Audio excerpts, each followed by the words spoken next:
I bought this hydraulic pressure gauge off of Amazon to use to test my hydraulic systems pretty much all over the place. My dump trailer, my mini excavator, my skid steer, I mean, all these different places.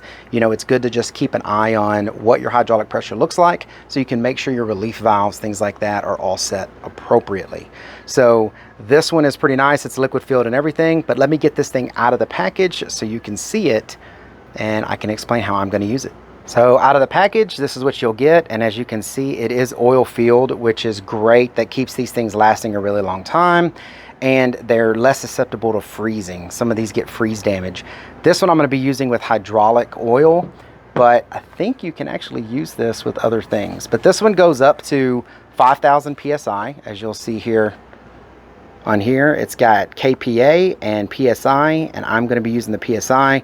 Most of my equipment needs to be running right around 3,000 PSI, so this gives me more than enough overage to tell if I'm running too high or too low. And it also comes with this little, you know, tiny manual, put on your reading glasses, but it gives you all the information about this and how to get it connected up, temperature loads, all that kind of stuff. Now, this one is the 1/4 inch NPT, so if you're going to be hooking up this to hydraulics and things like I'm going to be doing, you need to make sure you've got appropriate adapters to go from this 1/4 inch to whatever size you're going to be needing to connect to. Mine right now is, I think, 3/8 and 1/2 inch, maybe some 1/4 inch, but I've got adapters basically for all of those, so this is just going to screw right into the system. Now, of course, when you're testing, you want to test the pressure side and not the return side, because then you're not going to get an accurate reading.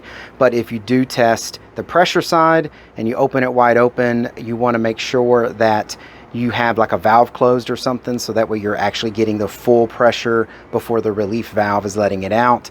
If you're, you know, just constantly using this, then it's, you know, your hydraulics don't always run. That's a maximum pressure that it's set to. So you have to make sure that you're popping that relief valve to know exactly what pressure you're going to have.